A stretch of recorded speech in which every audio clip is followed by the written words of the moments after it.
What is cracking, everybody? Dr. Nate here. Today we're going to talk about the 3 reasons, or is it 4 reasons? 4 reasons why you are too tired and why you're just making excuses for yourself. So let's get into it. Number 1, you don't have a routine.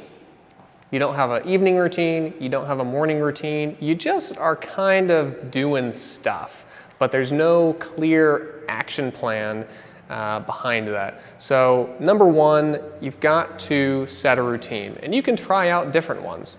It doesn't have to be super stringent, right? It can be as simple as I wake up, I make coffee, I do 5 push-ups, and I get to work, right? It doesn't have to, you don't have to do like a 20-step morning routine where you wake up, you roll to the left, you sit up, you brush your teeth, you then go and make coffee, you meditate for 11 minutes and 30 seconds, you do a 20-minute workout, and then you go, you don't have to do all that crazy stuff, but just have some routine built in that you're doing every day, right? I hope you're brushing your teeth every morning, because that's nasty if you're not.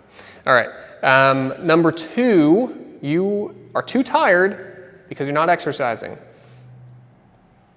All right, like exercising at like a 6 to 8 RPE, meaning that it's moderate to difficult, you're going to build more energy, right? In the first couple weeks of getting into a workout program, you might be more tired than you usually are, but if you do it correctly, and I have more videos about how to do that, you're going to have more energy. You just are. You're going to feel better about yourself. Your mental clarity will be better, so you'll probably be able to better stick to a routine.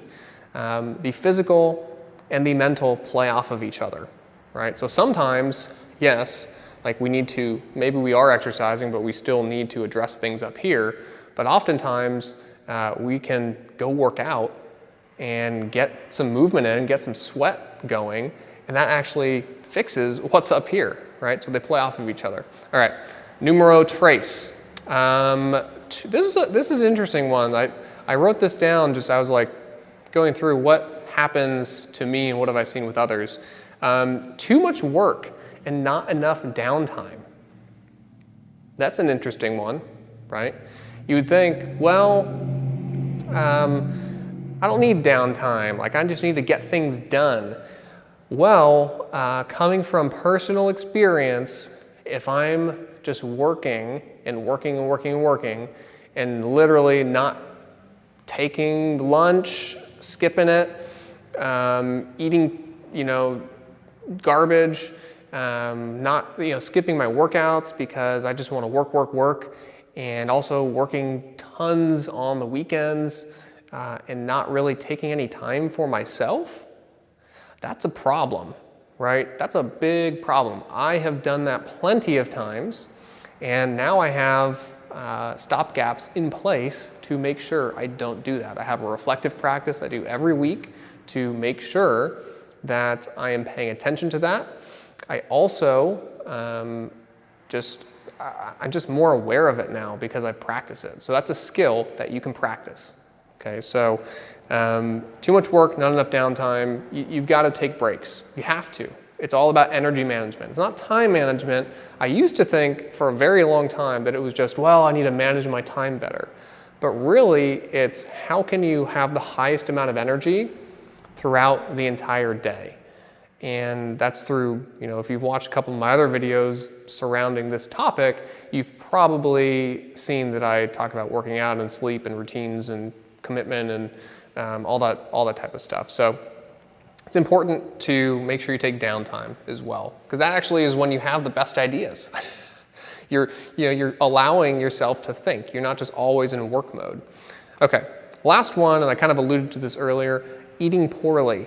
So if you're just eating junk all the time and you're not eating enough or you're eating too much, all of those different things can play a part. If you're eating way too much, it's going to cause you to feel sluggish and tired. If you're not eating enough, it's also going to be the same thing. Plus, there can be more anxiety when you are really hungry. Those 2 things go into it. And then also, if you're just eating junk, you're not eating any vegetables, you're not eating any fruits, you're only eating really processed foods, you're probably going to feel pretty sluggish and tired. So hopefully you recognize something within yourself in those few different things. I'm guilty of all of these, so this is not me chastising you in any way, merely things that I have seen in my life, in some of my clients' lives, and these are things that you can change, right? And they don't take tons of effort.